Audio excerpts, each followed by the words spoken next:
Hello and welcome. Welcome to learning session number 2 of chapter number 3, which is life processes in living organisms part 2. Okay. So far in this chapter, what all we have learned, we have only seen the introduction, right? In the last learning session, हमने बस introduction देखा था इस chapter के लिए.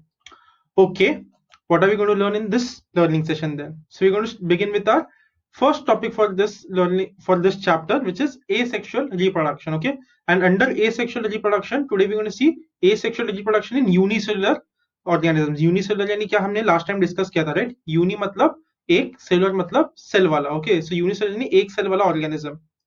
And unicellular का asexual reproduction के भी तीन टाइप्स है, binary fission, multiple fission and budding. Okay, so all this we going to cover today.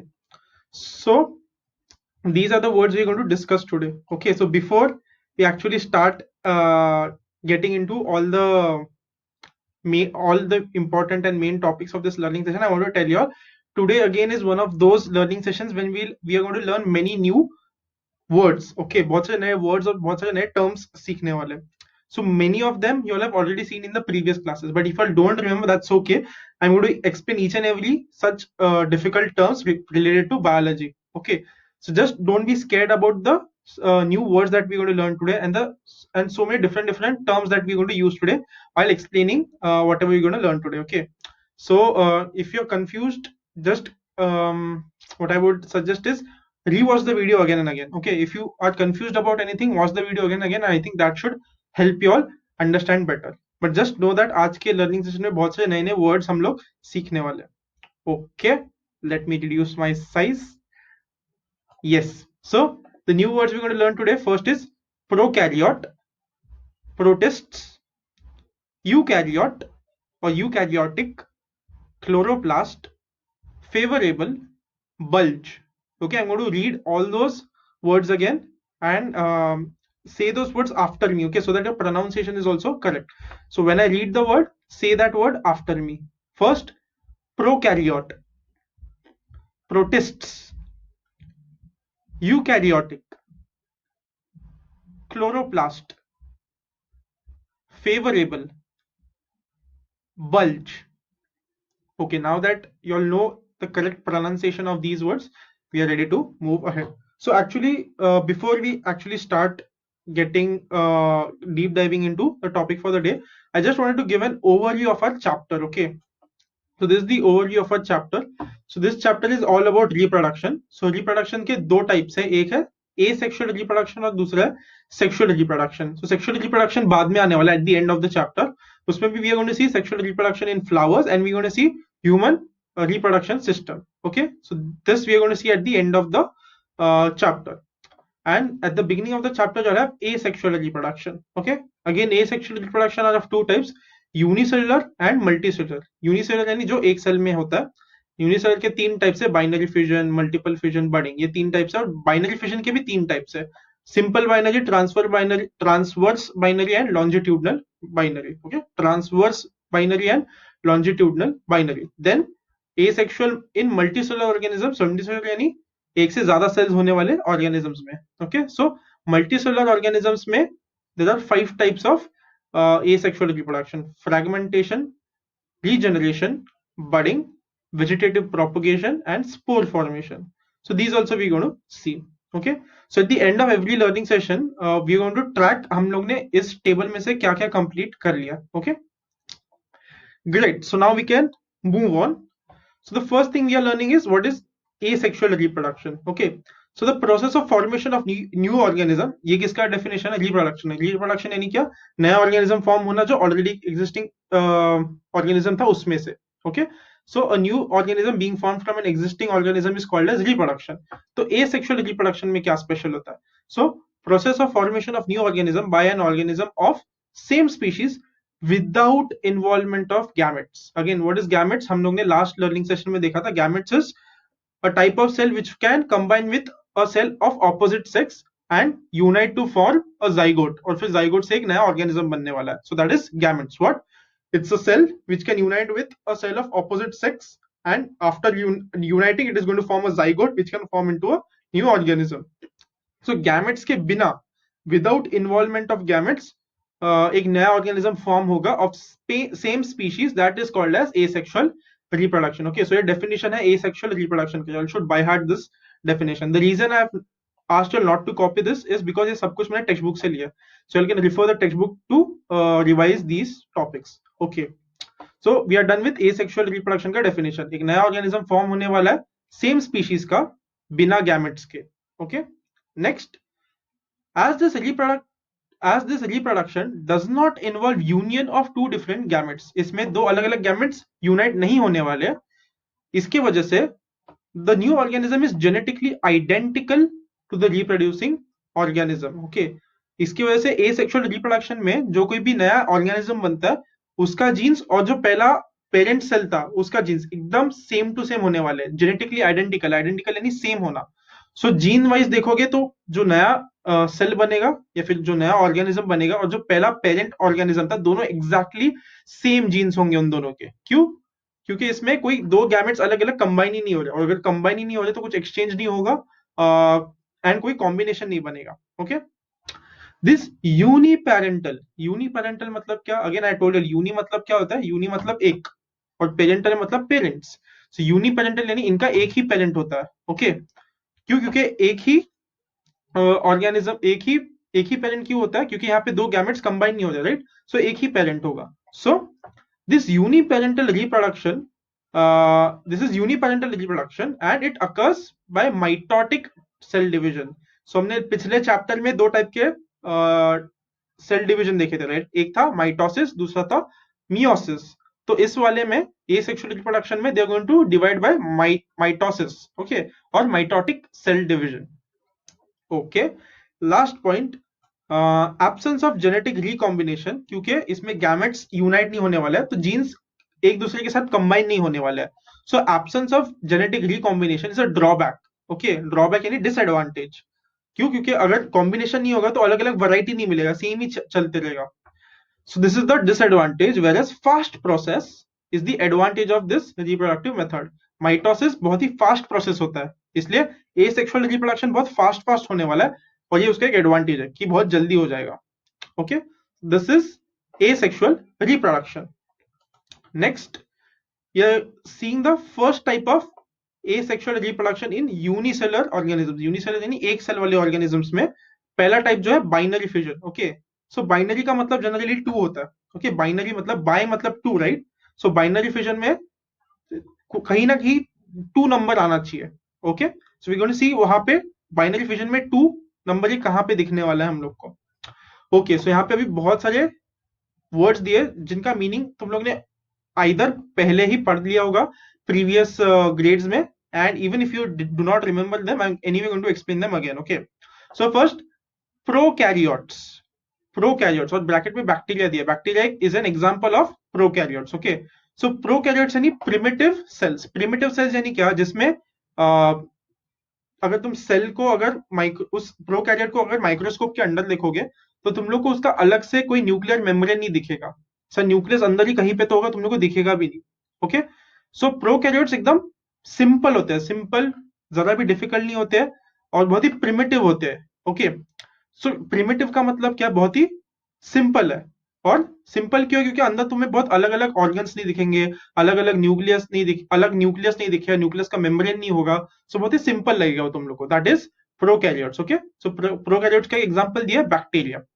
Then is protists. Okay, protists के एग्जांपल क्या दिए? Amoeba. Again these words can be difficult to pronounce sometimes, so repeat these words after me. Okay, while I'm saying these words after me, you all have to repeat the words while watching the video so that your pronunciation is correct. So protists के क्या example दिए? First is amoeba. Next paramecium. Next euglena. Okay, so protist के example क्या है? Amoeba, paramecium and euglena. Okay, so protist यानी क्या? Protist are generally eukaryotic cells जो generally पानी में या किसी भी ऑर्गेनिज्म के वाटर से भरे हुए टिश्यू में प्रेजेंट होते हैं. Okay, so protists are eukaryotic cells जो जनरली पानी में होते हैं. अब तुम बोलोगे प्रोटिस्ट तो बता दिया, उसमें यूकैरियोट से वर्ड यूज किया. तो यूकैरियोटिक मतलब क्या? यूकैरियोटिक मतलब क्या? प्रोकैरियोट्स का ऑपोजिट है. Okay, eukaryotic and prokaryotic are opposites of each other. So prokaryotic में क्या था, अलग अलग सेल्स नहीं दिख रहे थे तुम लोग को, और न्यूक्लियस के आजू बाजू मेम्ब्रेन नहीं दिख रहा था. वेराज यूकैरियोटिक में उल्टा होगा, तुम लोग को अलग अलग सेल्स दिखाई देंगे, स्पेशल सेल्स जिनका स्पेशल फंक्शन होता है, और न्यूक्लियस के आजू बाजू मेम्ब्रेन दिखेगा. क्यों? क्योंकि ये थोड़ा एडवांस्ड सेल है. एडवांस सेल यानी थोड़ा कॉम्प्लेक्स होगा, सिंपल नहीं होगा. सो यूकैरियोटिक. सो प्रोटिस्ट क्या है? Protist are basically eukaryotic cells जो जनरली पानी में होते हैं. Okay, so again let me read this sentence entirely again. Prokaryotes like bacteria, protists like amoeba, paramecia, euglena, etc.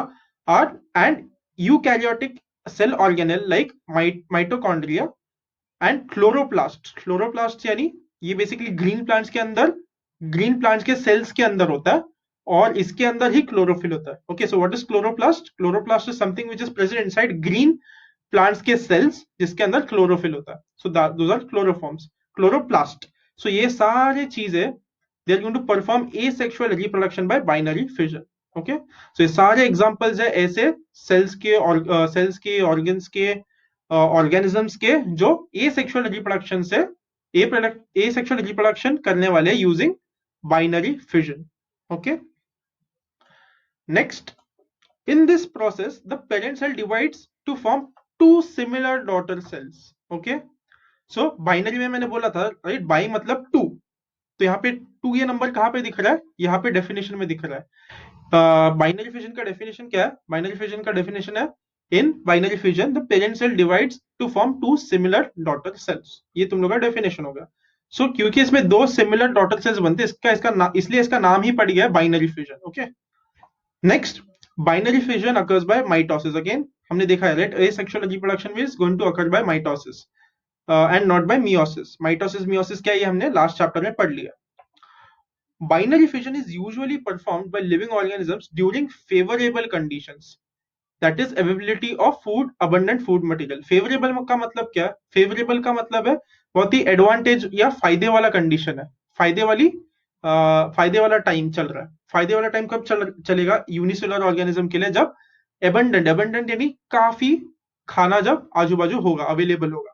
So whenever abundant food material is available, those will be favourable conditions, and generally उस condition में binary fusion होगा.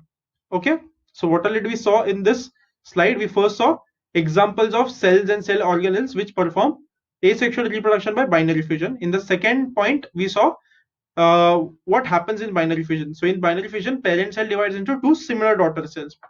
फिर बाद में third point में देखा कि किस टाइप के सेल डिवीजन से बाइनरी फिजन होता है, तो माइटोसिस से होता है. और लास्ट कब होता है बाइनरी फिजन? बाइनरी फिजन तब होगा जब कंडीशंस फेवरेबल होंगे, यानी आजू बाजू बहुत खाना होगा available. Okay, that's your binary fission. So here there are some diagrams you all can see. So the first point here is axis of fission or division. Axis और fission या division का क्या मतलब है? So axis of fission या division मतलब कहाँ से कट हो रहा है? Okay, so give me a minute. Okay, so if you have a circle, अगर यहाँ से कट हो रहा है और ऊपर नीचे जा रहा है, तो ये तुम लोग का एक्सिस ऑफ डिविजन हो गया. समझो तुम्हारा ऐसा एक सेल है और सीधा वर्टिकली कट हो गया, तो लेफ्ट राइट में चले जाएंगे दो डॉटर सेल्स, राइट. तो ये तुम्हारा एक्सिस ऑफ डिविजन हो गया. सो एक्सिस ऑफ डिविजन क्या है? बेसिकली कहाँ से वो कट हो रहा है, बिकॉज एक पेरेंट सेल जो है वो दो डॉटर सेल में डिवाइड होने वाले हैं. सो दो डॉटर सेल सीधा कटने वाला है, टेढ़ा कटने वाला है, या फिर इंक्लाइन कटने वाला है, उसके ऊपर डिपेंड करता है एक्सिस ऑफ फिजन या फिर एक्सिस ऑफ डिवीजन क्या. Okay, okay, so axis of fission or division is different in different protists. Okay, अलग अलग प्रोटिस्ट में, again what is protist? Protist are basically eukaryotic cell जो generally पानी में मिलेंगे. सो एक्सिस ऑफ फिजन या फिर एक्सिस ऑफ डिवीजन अलग अलग प्रोटिस्ट के लिए अलग अलग होता है. और फिर बाद में एक एग्जांपल दिया है. एग्जांपल किसका दिया है? एमीबा का. Amoeba divides in any plane due to lack of specific shape, hence it is called a simple binary fission. तो तुम्हारे पास एमीबा वाला सेल है, तो एमीबा वाला सेल कोई एक पर्टिकुलर प्लेन में कट नहीं होगा, कभी भी रैंडमली किसी भी प्लेन में कट हो जाता है, क्योंकि उसका कोई शेप ही नहीं है ना. अमीबा का शेप बहुत ही इरेग्युलर है. सो ये जो फर्स्ट डायग्राम है अमीबा का है. सो इसका शेप अगर तुम लोग देखोगे काफी इरेग्युलर शेप है. ओके, सो क्योंकि इसका इरेग्युलर शेप है, कभी किसी भी तरह कट होता है, कभी हॉरिजॉन्टली कट होगा, कभी वर्टिकली कट होगा, कभी टेढ़ा कट होगा। So it depends. ओके, सो ऐसे वाले बाइनरी फिजन को सिंपल बाइनरी फिजन होता है, जिसमें कोई स्पेसिफिक एक्सेस नहीं होता, किसी भी तरह से कट हो सकता। नेक्स्ट एग्जांपल क्या दिया, पैरामीशियम का। Paramecium divides bye transverse binary fission. सो पैरामीशियम का ये डायग्राम है। ओके, सो पैरामीशियम में इफ यू सी वो हॉरिजॉन्टली कट हुआ, राइट, यहाँ पे सब हॉरिजॉन्टली कट हुआ है, तो फिर एक डॉटर सेल ऊपर चला गया, दूसरा डॉटर सेल नीचे आ गया। सो जब भी हॉरिजॉन्टली कट करते हैं, it is known as transverse. Okay, remember this, whenever it is cut horizontally it is known as transverse. So इसका एग्जांपल क्या है, paramecium. And next euglena. So euglena का डायग्राम कहाँ पे, यहाँ पे। सो यूग्लेना देखो कैसे कट हो रहा है, वर्टिकली कट हो रहा है, राइट, यहाँ पे वर्टिकली कट हो रहा है वो। सो वर्टिकली कट होके एक डॉटर सेल लेफ्ट साइड में, एक डॉटर सेल राइट साइड में। सो जब भी वर्टिकली कट होगा, सेल वर्टिकली कट होगा, it will be known as longitudinal binary fission. Okay, so if you can't read the last point over here, you can read it here, longitudinal binary fission. Okay, so let me quickly revise.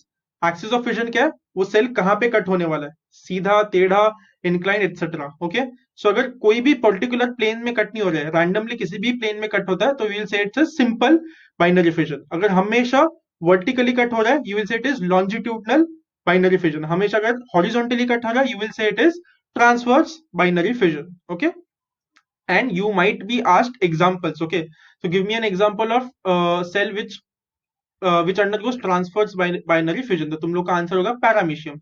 If they ask give me an example which example of a organism which undergoes simple binary fission, तो तुम लोग का answer होना चाहिए amoeba.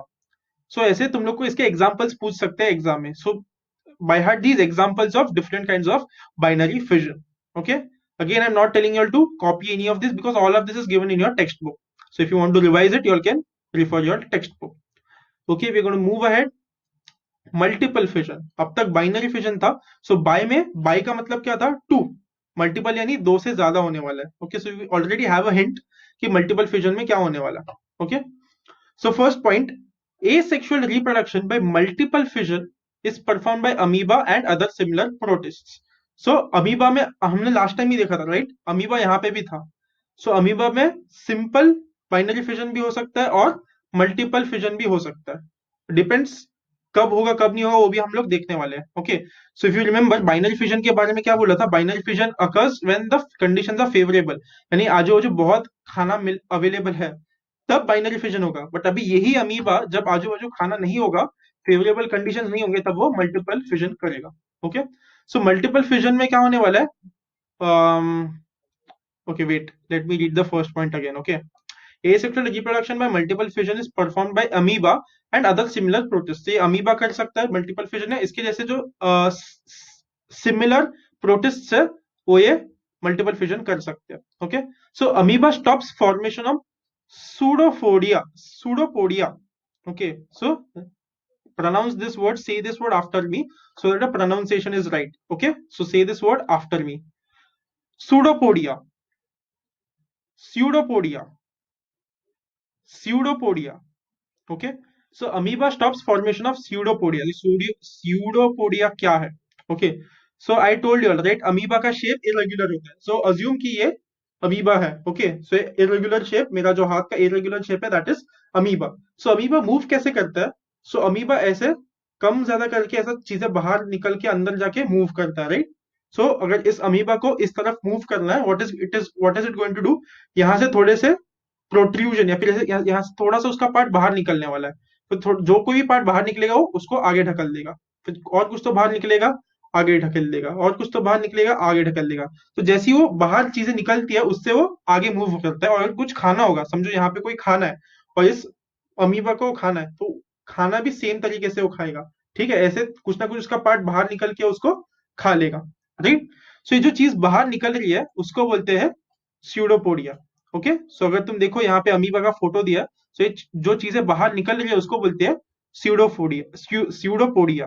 Okay, so amoeba ये pseudopodia बनाना बंद करने वाला है, stop formation of pseudopodia and thereby movements. अभी स्यूडोपोडिया बनाना बंद कर दिया तो मूवमेंट्स भी बंद हो जाएंगे, वो मूव नहीं कर पाएगा क्योंकि उसका मूवमेंट ही उसी चीज की वजह से होता है. ओके, ये कब होने वाला है? Whenever there is lack of food, जब खाना आजू बाजू इजिली नहीं मिल रहा है तब ये होने वाला है। ओके, या फिर कोई दूसरा एडवर्स कंडीशन है, एडवर्स यानी बहुत डिफिकल्ट हालात है, बहुत मुश्किल हालात है, तब ये होने वाला है। क्या होने वाला है? सूडोपोडिया बनना बंद होने वाला है और वो मूव करना बंद कर देगा अमीबा।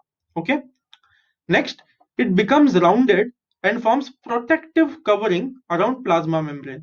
ओके, सो अमीबा का शेप कैसा? इरेगुलर शेप है, राइट? कोई शेप नहीं है उसका अच्छा, वेरस जब वो सूडोपोडिया बनाना बंद कर देगा तब वो सर्कुलर शेप का हो जाएगा। इफ यू सी यहाँ पे इसका शेप सर्कुलर दिख रहा है, राइट?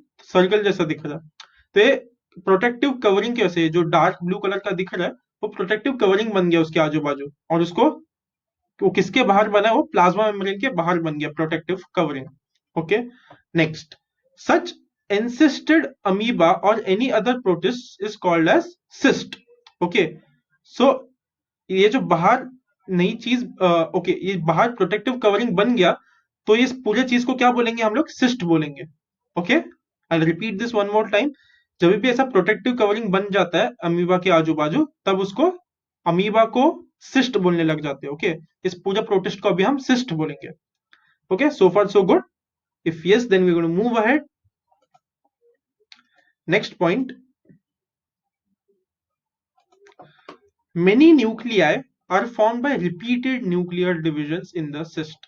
तो यहाँ पे तुम लोग का सिस्ट है, सिस्ट के अंदर देखो कितने सारे न्यूक्लियस बन गए। सो सिस्ट के अंदर बहुत सारे न्यूक्लियाई बनने वाले हैं with repeated nuclear division. Repeated यानी बार बार न्यूक्लियस डिवाइड होने वाला है, बार बार न्यूक्लियस डिवाइड होने की वजह से बहुत सारे न्यूक्लियाई अंदर फॉर्म होने वाले। किसके अंदर? सिस्ट के अंदर। And you can see the diagram over here. Okay, it is followed by cytoplasmic division. तो एक बार न्यूक्लियस डिवाइड हो गए उसके बाद साइटोप्लाज्म भी डिवाइड हो जाएगा। ओके, सो जो न्यूक्लियर डिवीजन है it is going to be followed by cytoplasmic division. Cytoplasmic division यानी डिवीजन ऑफ साइटोप्लाज्म। ठीक है, and thus many amoebulae are formed। Okay, amoebulae, this is pronounced as amoebulae। So repeat this word after me। I know it sounds funny, but repeat this word after me so that your pronunciation is right। Okay, so ये M-A-M-O-E क्या है? अमी। Okay, and B-U-L-A is ब्यूले। Okay, जैसे फॉर्मूले होते हैं वैसे अमी ब्यूले। Okay, so repeat this word after me। amoebulae, amoebulae। Okay, so after cytoplasmic division, cytoplasm divide होने के बाद मेनी एमीब्यूले आर फॉर्म्ड। तो इसके अंदर एक बार न्यूक्लियर डिवीजन हो गया बहुत बार, फिर साइटोप्लाज्म डिवाइड हो गया बहुत बार, और एंड में क्या बन जाएगा? एमीब्यूले बन जाएंगे बहुत सारे। Okay, they remain encysted. Encysted, okay, so cyst का मतलब हम लोग को पता है, ये जो प्रोटेक्टिव कवरिंग बन जाती है उसके बाद इसको सिस्ट बोलते हैं। एनसिस्टेड क्या होता है फिर? ओके, एन यानी एनक्लोज्ड, ईएन मतलब एनक्लोज्ड, एनक्लोज्ड नहीं उसके अंदर है। सो सिस्ट, सिस्ट के अंदर है सब कुछ। ओके, सो एनसिस्टेड यानी सिस्ट फॉर्म में है वो। सो दे रिमेन एनसिस्टेड यानी वो प्रोटेक्टिव कवरिंग कवरिंग के अंदर रहेंगे। कब तक? Till there are adverse condition, जब तक बाहर मुश्किल हालात बने हुए हैं उस सेल के बाहर, तब तक वो सिस्ट के अंदर ही रहेंगे, प्रोटेक्टिव कवरिंग के अंदर रहेंगे। Cyst breaks open on arrival of favourable conditions. जब आजू बाजू के कंडीशंस थोड़े अच्छे हो जाएंगे तब वो सिस्ट जो है वो टूट जाता है। Okay, and many amoebulae are release. तो बहुत सारे एमीब्यूले रिलीज हो जाते हैं। सो इफ यू सी यहाँ पे जो प्रोटेक्टिव कवरिंग है इस लास्ट स्टेप में टूट जाता है, और टूट जाने के बाद अंदर से सारे एमीब्यूले बाहर निकल जाते हैं, और इतने सारे एमीब्यूल्स एक साथ बन गए। सो हमने जो माइटोसिस और मियोसिस पढ़ा है उसमें एक टाइम पे सिर्फ दो या चार नए सेल्स बनते हैं, राइट? इसमें बहुत सारे सेल्स बन जाते हैं, इसलिए इसको बोलते हैं मल्टीपल फ्यूजन के। मल्टीपल एमीब्यूले विल बिकम और will form in one in one stage, okay, in one time। Okay, so that's your multiple fission। parent amoebulae, sorry, parent amoeba उसका give me a minute, उसका pseudopodia formation बंद हो जाएगा, इसलिए move नहीं कर पाएगा। फिर बाद में प्रोटेक्टिव कवरिंग आ जाएगा उसके आजू बाजू, फिर उसको सिस्ट बोलेंगे। सिस्ट के अंदर फिर बाद में न्यूक्लियर डिविजन्स होंगे, न्यूक्लियर डिविजन्स के बाद साइटोप्लाज्मिक डिवीजन होगा। फिर जब तक बाहर की कंडीशंस अच्छे नहीं हो जाते तब तक वो वैसे ही रहेगा। Once the favourable conditions outside come, then the cyst is going to break open and many of this amoebulae will be released. Okay, that's your multiple fission।